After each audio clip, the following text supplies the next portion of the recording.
Hello, welcome back, dear students. Today, our topic is chapter number 5 from EVS of 10 plus 1. ਅੱਜ ਅਸੀਂ 11ਵੀਂ class ਦੀ environment study ਦਾ 5ਵਾਂ ਚੈਪਟਰ ਕਰਨ ਜਾ ਰਹੇ ਹਾਂ. That is the impact of liberalisation and globalisation. Liberalisation ਦਾ ਮੀਨਿੰਗ ਹੈ ਉਦਾਰੀਕਰਨ ਅਤੇ ਗਲੋਬਲਾਈਜੇਸ਼ਨ ਦਾ ਮੀਨਿੰਗ ਹੈ ਵਿਸ਼ਵੀਕਰਨ. ਇਹ ਕੀ ਚੀਜ਼ਾਂ ਨੇ, ਇਹਨਾਂ ਦਾ ਕੀ ਇਫੈਕਟ ਪੈਂਦਾ ਹੈ, ਸ਼ੁਰੂ ਕਰਦੇ ਹਾਂ. Liberalisation and globalisation have made the world a global village. ਹੁਣ ਉਦਾਰੀਕਰਨ ਅਤੇ ਵਿਸ਼ਵੀਕਰਨ ਦੇ ਨਾਲ ਪੂਰਾ ਜੋ ਦੁਨੀਆ ਹੈ, ਪੂਰਾ ਗਲੋਬ ਹੈ, ਸਾਰੇ ਦੇਸ਼ ਇੱਕ ਪਿੰਡ ਦੀ ਤਰ੍ਹਾਂ ਹੋ ਗਏ ਨੇ. It is possible by the latest electronic communication system like mobile phone, satellite phone. One can talk to one near and dear in a few seconds anywhere in the world. ਹੁਣ ਜੋ ਟੈਕਨੋਲੋਜੀ ਆ ਗਈ ਹੈ, satellite phone, mobile phone ਆ ਗਏ ਨੇ, ਉਹਦੇ ਨਾਲ ਕਿਤੇ ਵੀ ਕਿਸੇ ਜਗ੍ਹਾ 'ਤੇ ਵੀ ਜਾ ਕੇ ਗੱਲ ਕਰ ਸਕਦਾ ਹੈ. ਇੱਕ ਜਗ੍ਹਾ 'ਤੇ ਬਹਿ ਕੇ ਕਿਸੇ ਵੀ ਦੇਸ਼ 'ਤੇ ਗੱਲ ਕੀਤੀ ਜਾ ਸਕਦੀ ਹੈ, ਆਪਣੇ ਦੂਰ ਦਰਾਡੇ, ਨੇੜੇ ਦੂਰ ਜਿੰਨੇ ਵੀ ਸਾਥੀ ਨੇ, ਸਕਿੰਟਾਂ ਦੇ ਵਿੱਚ. ਸਿਮਿਲਰਲੀ ਮੈਨੀ ਅਦਰ ਐਕਟੀਵਿਟੀਜ਼, ਜਿਸ ਤਰ੍ਹਾਂ ਬਿਜ਼ਨਸ ਹੈ, ਗੈਟਿੰਗ ਮੈਡੀਸਨ ਏਡ, ਕੋਈ ਡਾਕਟਰੀ ਸਹਾਇਤਾ ਚਾਹੀਦੀ ਹੈ, can be handle in few minute by quick mode of communication. 1 minute 'ਚ ਇਹਨਾਂ ਚੀਜ਼ਾਂ ਨੂੰ ਹੈਂਡਲ ਕੀਤਾ ਜਾ ਸਕਦਾ ਹੈ. Internet service is another example of globalisation. ਵਿਸ਼ਵੀਕਰਨ 'ਚ ਇੰਟਰਨੈਟ ਜੋ ਸਰਵਿਸ ਹੈ ਇਹਦਾ ਕਾਫੀ ਰੋਲ ਹੈ. Through internet one can get information from any part of the world on any topic as when required. The doctor can also discuss the condition of their patient with another doctor through internet services. तो कोई भी topic तुसी Google ते search करो, आराम नाल मिल जाता है. किसी भी तरह की जानकारी डॉक्टर अपने पेशेंट की कंडीशन किसी भी डॉक्टर नाल थ्रू इंटरनेट कंसीडर कर सकते हैं. Due to the liberalisation the cultural interaction among the different countries of the world has increase. ਹੁਣ ਉਦਾਰੀਕਰਨ ਦੇ ਨਾਲ ਅਲੱਗ-ਅਲੱਗ ਦੇਸ਼ਾਂ ਦਾ ਜੋ ਕਲਚਰ ਹੈ, ਰਹਿਣ ਸਹਿਣ ਹੈ, ਉਹਦੇ ਬਾਰੇ ਪਤਾ ਲੱਗਿਆ ਹੈ, ਲੋਕ ਅਪਣਾਉਣ ਲੱਗੇ ਨੇ. Student of our country are going to other develop country for higher education and for availing job. ਹੁਣ ਸਾਡੇ ਲੋਕ, ਸਾਡੇ ਜੋ ਵਿਦਿਆਰਥੀ ਨੇ, ਕੈਨੇਡਾ, ਨਿਊਜ਼ੀਲੈਂਡ, ਅਮਰੀਕਾ ਜਾਂਦੇ ਨੇ ਪੜ੍ਹਨ ਦੇ ਲਈ, ਕਿਉਂਕਿ ਉੱਥੇ ਵਧੀਆ ਅਪਰਚੁਨਿਟੀਜ਼ ਹੈ. It is due to liberalisation. So ਜੋ United Nations and member of SAARC mean South Asian Association for Regional Cooperation. So regional cooperation 'ਚ ਕੁਛ ਕੰਟਰੀਜ਼ ਨੇ ਜਿਹਦਾ UNO ਦੇ ਮੈਂਬਰਸ ਨੇ. ਸੋ ਕੰਟਰੀਜ਼ ਦਾ ਆਪਸ ਵਿੱਚ ਇੱਕ MOU ਹੈ, ਮੈਮੋਰੈਂਡਮ ਬਣਿਆ ਹੋਇਆ ਹੈ. ਇਹਦੇ ਨਾਲ ਕੋਈ ਕਿਸੇ ਵੀ ਤਰ੍ਹਾਂ ਦੀ ਰੋਕ ਟੋਕ ਨਹੀਂ ਹੈ, ਜਾ ਸਕਦੇ ਨੇ, ਵਪਾਰ ਕਰ ਸਕਦੇ ਨੇ.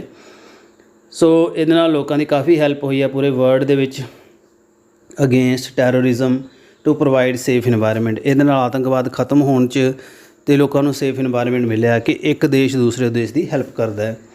ਦ issue like conservation of global diversity are also being addressed under the liberalisation and globalisation policy.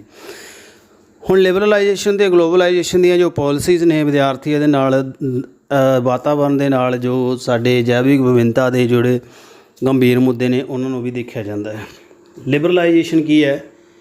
It is freedom to live as one wishes without any restriction from government or any other authority. ਕੋਈ ਵੀ ਬੰਦਾ ਜਿੱਦਾਂ ਰਹਿ ਸਕਦਾ, ਜਿੱਥੇ ਵੀ ਰਹਿ ਸਕਦਾ, ਕਿਸੇ ਵੀ government ਦੀ ਕੋਈ ਇਹਦੇ ਵਿੱਚ ਕੋਈ ਵੀ ਰੋਕ ਟੋਕ ਨਹੀਂ ਹੈ. ਪ੍ਰੈਜੈਂਟ ਕੰਟੈਕਸਟ ਦੇਖੀਏ, ਲਿਬਰਲਾਈਜੇਸ਼ਨ ਦੇ ਵਿੱਚ ਸਾਡੀ ਇਕਨੋਮਿਕ, ਆਰਥਿਕ ਉਦਾਰੀਕਰਨ, ਇਕਨੋਮਿਕ ਰਿਫੋਰਮ, ਜੋ ਕੁਛ ਲਾਅ ਬਣੇ ਨੇ 1991 ਸ਼ੁਰੂ ਹੋਇਆ ਸੀ, ਇਹਦੇ ਰਿਗਾਰਡਿੰਗ ਇਹ 'ਚ ਕਾਫੀ ਚੀਜ਼ਾਂ ਅੱਗੇ ਰਿਫੋਰਮ ਹੋਈਆਂ ਨੇ ਜਿਹਨਾਂ ਲਿਬਰਲਾਈਜੇਸ਼ਨ ਦਾ ਕਾਫੀ ਕੰਸੈਪਟ ਇਨਕਰੀਜ਼ ਹੋਇਆ. ਜਿਸ ਤਰ੍ਹਾਂ foreign investment and industrial licence ਨੂੰ ਰਿਸਟ੍ਰਿਕਸ਼ਨ ਹਟਾ ਦਿੱਤੀ ਗਈ ਹੈ. ਫੋਰਨ ਐਕਸਚੇਂਜ ਰੈਗੂਲੇਸ਼ਨ ਜੋ ਐਕਟ ਹੈ ਫੀਰਾ 1973, ਇਹਨੂੰ ਮੋਡੀਫਾਈਡ ਕੀਤਾ ਗਿਆ. ਮਲਟੀ ਨੈਸ਼ਨਲਸ ਜੋ ਹੈ ਕੰਪਨੀ ਹੈ, ਇਹਨਾਂ ਨੂੰ ਅਲਾਓ ਕੀਤਾ ਗਿਆ ਹੈ.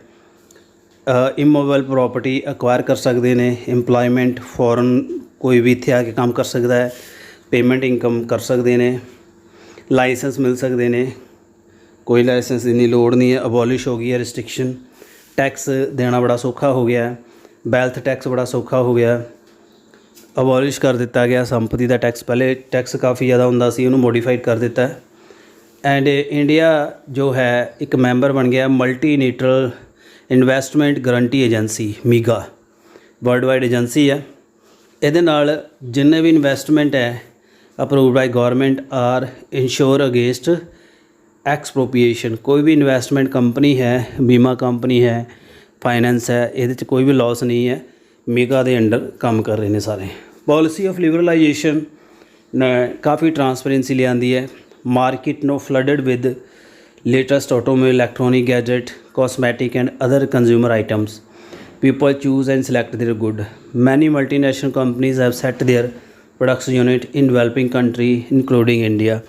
हुण इन्हां चॉइसिस काफ़ी हो गई, काफ़ी तरह की डाइवर्सिटी आ प्रोडक्ट दे विच कोई भी चीज़ असीं लै सकते हैं, तो इहदे नाल काफ़ी ज़्यादा राहत मिली है। ग्लोबलाइजेशन की है? एक वर्ल्ड वाइड एक्सरसाइज है that include the internationalisation of communication, trade and economic reform. इन्हां इंटरनेशनलाइजेशन हुई है, इकनॉमिक रिफॉर्म, आर्थिक जिहड़े कानून बदले गए ने।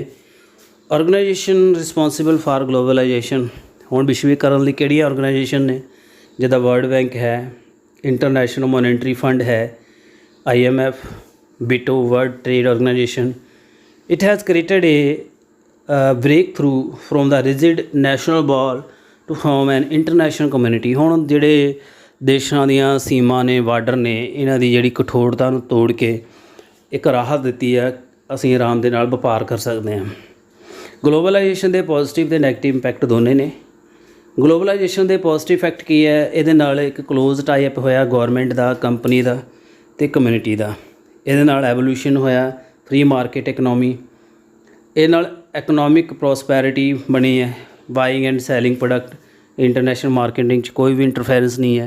कोई भी तुहाडा प्रोडक्ट है तुसीं घर बैठे बेच सकते हो। अमेजोन, फ्लिपकार्ट आ गया। बिजनेसमैन वास्ते ग्लोबलाइजेशन जिहड़ी है मोर मार्केट ऑप्शन लैके आई है। ਇਹਦੇ कुछ पॉजिटिव इफैक्ट है। नैगेटिव की है? ग्लोबलाइजेशन ਦੇ ਨਾਲ कंपटीशन ਵੱਧ ਗਿਆ ट्रेड मार्केट 'ਚ। कई साड़ियां डोमैसटिक कंपनीज है, they are facing the problem and unable to cope the international standard because the lack of the qualified labor and financial source। ਹੁਣ ਮਲਟੀਨੈਸ਼ਨਲ ਕੰਪਨੀਜ਼ ਆ ਗਈਆਂ ਜਿਹੜੀਆਂ ਲੋਕਲ ਛੋਟੇ ਲਘੂ ਉਦਯੋਗ ਹੈ ਉਹ ਖਤਰੇ ਦੀ ਕਗਾਰ 'ਚ ਨੇ, ਕਿਉਂਕਿ ਉਹਨਾਂ ਕੋਲ ਇੰਨਾ ਸਕਿੱਲ ਨਹੀਂ ਹੈ, ਸਟਾਫ ਨਹੀਂ ਹੈ, ਨਾ ਪੈਸਾ ਨਹੀਂ ਹੈ ਕਿ ਉਹਨਾਂ ਨੂੰ ਕੰਪੀਟ ਕਰ ਸਕਣ। ਗਲੋਬਲਾਈਜੇਸ਼ਨ ਦੇ ਨਾਲ ਲੋਕਾਂ ਦਾ ਸਟੈਂਡਰਡ ਵਧਿਆ ਕੁਛ ਲੋਕਾਂ ਦਾ, ਪਰ ਗਰੀਬ ਜਿਹੜੇ ਮਾਰਜਨਲ ਪੋਪੂਲੇਸ਼ਨ ਹੈ ਹੋਰ ਜ਼ਿਆਦਾ ਗਰੀਬ ਹੋ ਗਏ, ਮਹਿੰਗਾਈ ਵਧੀ ਹੈ। ਕਈ ਬਿਮਾਰੀਆਂ ਦੂਸਰੇ ਦੇਸ਼ਾਂ ਤੋਂ ਆ ਰਹੀਆਂ, ਨਸ਼ਾ ਆ ਰਿਹਾ, ਕ੍ਰਾਈਮ ਆ ਰਿਹਾ, ਆਤੰਕਵਾਦ ਆ ਰਿਹਾ, ਅਨਕੰਟਰੋਲਡ ਮਾਈਗ੍ਰੇਸ਼ਨ ਹੈ, ਕੋਈ ਵੀ ਕਿਸੇ ਦੇਸ਼ 'ਚ ਜਾ ਰਿਹਾ, ਕਿਤੇ ਵੀ ਆਪਣੀ ਪ੍ਰੋਪਰਟੀ ਬਣਾ ਸਕਦਾ। ਸੋ ਇਹ ਨੁਕਸਾਨ ਹੈ। ਗਲੋਬਲਾਈਜੇਸ਼ਨ ਅਤੇ ਲਿਬਰਲਾਈਜੇਸ਼ਨ ਜਿਹੜੀ ਹੈ ਕਈ ਸੈਕਟਰਾਂ ਨੂੰ ਇਫੈਕਟ ਕੀਤਾ। Agriculture, industry, desolation of manpower, employment and social harmony. ਜਿੱਦਾਂ ਅਸੀਂ ਗੱਲ ਕਰੀਏ ਐਗਰੀਕਲਚਰ 'ਤੇ, ਇਨਕਰੀਜ਼ ਹੋਈ ਹੈ ਪ੍ਰੋਡਕਸ਼ਨ ਆਫ ਫੂਡ ਗ੍ਰੇਨ, ਕਾਫੀ ਜ਼ਿਆਦਾ ਅਨਾਜ ਵਧਿਆ ਹੈ।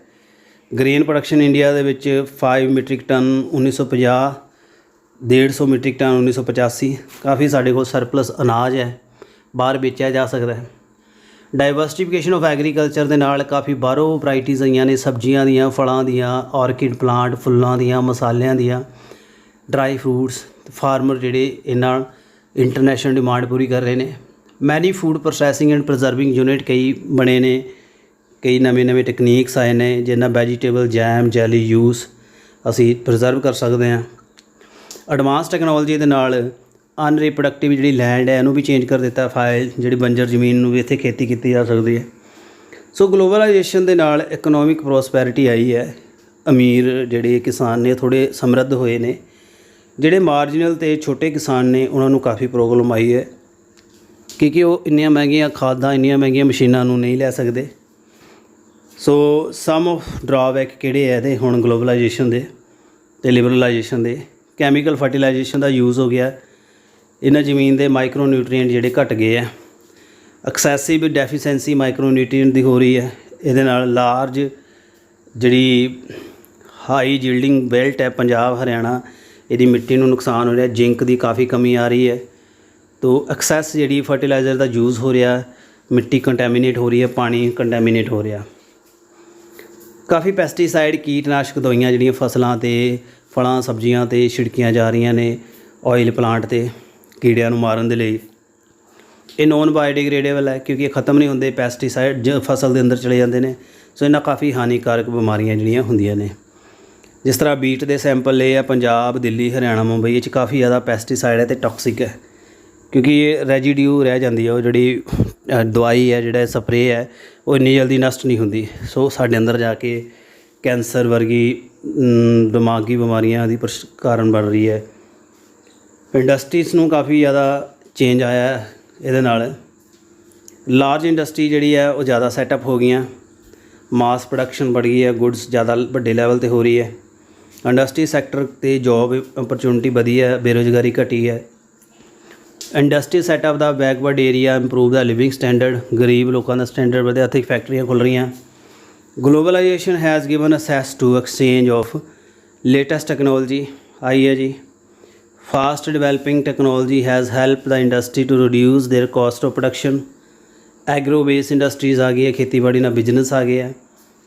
ਇੰਡੀਆ ਨੇ ਇੱਕ ਪਲੇਸ ਕ੍ਰੀਏਟ ਕਰ ਦਿੱਤਾ ਹੈ ਇੰਟਰਨੈਸ਼ਨਲ ਮਾਰਕੀਟ ਦੇ ਵਿੱਚ in the field of information technology because of globalisation.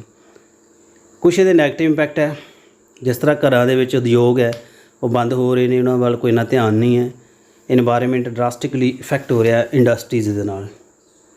Pollution ਹੋ ਰਿਹਾ, air, water, soil, noise pollution ਹੋ ਰਿਹਾ।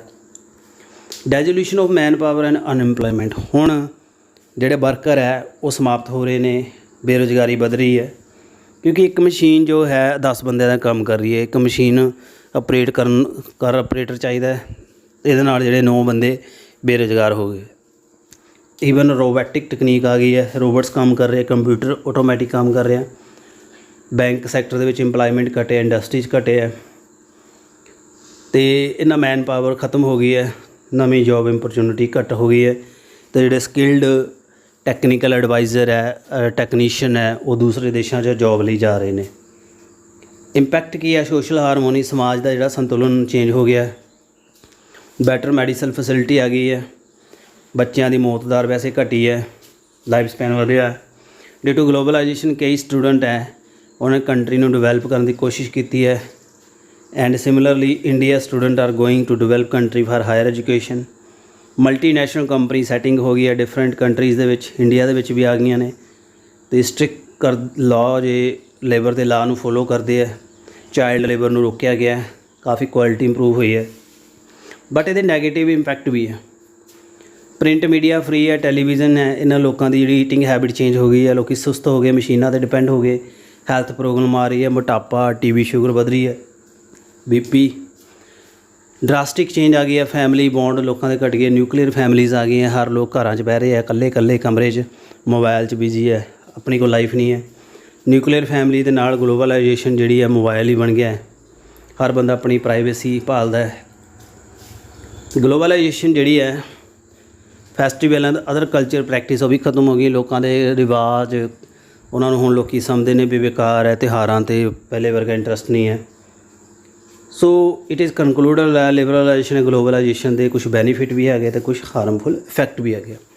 ਸੋ ਸਟੂਡੈਂਟ ਇਹ ਸੀ ਲਿਬਰਲਾਈਜੇਸ਼ਨ ਉਦਾਰੀਕਰਨ, ਗਲੋਬਲਾਈਜੇਸ਼ਨ ਵਿਸ਼ਵੀਕਰਨ ਦੇ ਬਾਰੇ ਕੀ ਹੈ, ਉਹਦੇ ਕੀ ਪ੍ਰਭਾਵ ਨੇ ਇੰਡੀਆ 'ਤੇ, ਡਿਵੈਲਪ ਕੰਟਰੀ 'ਤੇ, ਅਨਡਿਵੈਲਪ ਕੰਟਰੀ 'ਤੇ, ਪਿੰਡਾਂ ਅਤੇ ਸ਼ਹਿਰਾਂ 'ਤੇ ਕੀ ਪ੍ਰਭਾਵ ਹੈ। ਉਮੀਦ ਹੈ ਤੁਹਾਨੂੰ ਇਹ ਚੈਪਟਰ ਸਮਝ ਆਇਆ ਹੋਵੇਗਾ। ਬੜਾ ਆਸਾਨ ਚੈਪਟਰ ਸੀ। ਸੋ ਇਹਦੇ ਨਾਲ ਰਿਲੇਟਡ ਵੀ ਕੁਐਸਚਨਸ ਪੇਪਰ 'ਚ ਆ ਜਾਂਦੇ ਨੇ, ਕੰਪੀਟੀਟਿਵ ਐਗਜ਼ਾਮ 'ਚ ਆ ਜਾਂਦੇ ਨੇ। ਸੋ ਜ਼ਿਆਦਾ ਤੋਂ ਜ਼ਿਆਦਾ ਵੀਡੀਓ ਆਪਣੇ ਫਰੈਂਡਸ ਨਾਲ ਸ਼ੇਅਰ ਕਰੋ। ਜਿਸ ਤਰ੍ਹਾਂ ਤੁਸੀਂ ਬਾਕੀ EVS ਅਤੇ ਵੈਲਕਮ ਲਾਈਫ ਦੇ ਚੈਪਟਰਸ ਨੂੰ ਇੰਨਾ ਪਿਆਰ ਦਿੱਤਾ ਹੈ, ਦੇਖਦੇ ਹੋ, ਕਮੈਂਟ ਕਰਦੇ ਹੋ, ਤਾਂ ਉਹਨਾਂ ਮੋਟੀਵੇਸ਼ਨ ਮਿਲਦੀ ਹੈ ਨਵਾਂ ਵੀਡੀਓ ਬਣਾਉਣ ਦੇ ਵਿੱਚ। ਸੋ ਇਸ ਵੀਡੀਓ ਨੂੰ ਵੀ ਜ਼ਿਆਦਾ ਤੋਂ ਜ਼ਿਆਦਾ ਦੇਖੋ, ਸ਼ੇਅਰ ਕਰੋ, ਕਮੈਂਟ ਕਰੋ, ਤਾਂ ਕਿ ਨੈਕਸਟ ਚੈਪਟਰ ਤੁਹਾਡੇ ਲਈ ਜਲਦੀ ਤੋਂ ਜਲਦੀ ਆ ਸਕੇ। ਥੈਂਕ ਯੂ ਜੀ।